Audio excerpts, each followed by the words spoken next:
আসসালামু আলাইকুম। এসআরইবি চ্যানেলে আপনাদের সবাইকে স্বাগতম। এখন আমরা কথা বলবো শাকিব খানের তুফান মুভির ট্রেলারটা নিয়ে।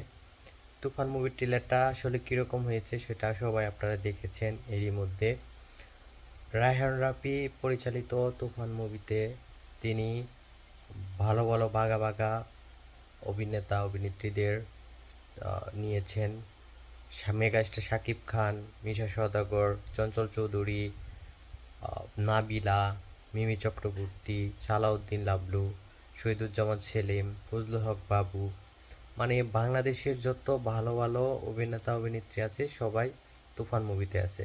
তুফান মুভির ট্রেলারটা দেখে আপনাদের কীরকম লাগলো আপনারাও আমাদেরকে জানাবেন কমেন্টের মাধ্যমে। আর তুফান মুভিটি কিন্তু এরই মধ্যে 126টি হল নিয়ে রিলিজ হচ্ছে এই ঈদুল আজহাতে। আগামীকালকেই রিলিজ হবে। তুফান মুভিটি এরই মধ্যে স্টার সিনেপ্লেক্স, বসুন্ধরা সিটি কমপ্লেক্সে টিকিট সোল্ড আউট হয়ে গেছে। এটা রায়হান রাফি ভাইয়া তার ফেসবুক পেজে কিছুক্ষণ আগে জানিয়ে দিয়েছে। ঈদের দিন এবং ঈদের পরের দিন সব টিকিট সোল্ড আউট হয়ে গিয়েছে। ট্রেলারটা আসলে অসাধারণ হয়েছে।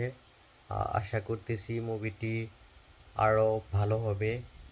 আর শাকিব খান, মেগাস্টার শাকিব খানকে রায়হান রাফি ভাইয়া অনেক সুন্দরভাবে উপস্থাপন করেছেন এবং রিয়াল গ্যাংস্টারের মতোই শাকিব ভাইয়াকে লাগতেছে। দেখা যাক এখন কি হয়, পরবর্তীতে কীরকম ব্যবসা করে।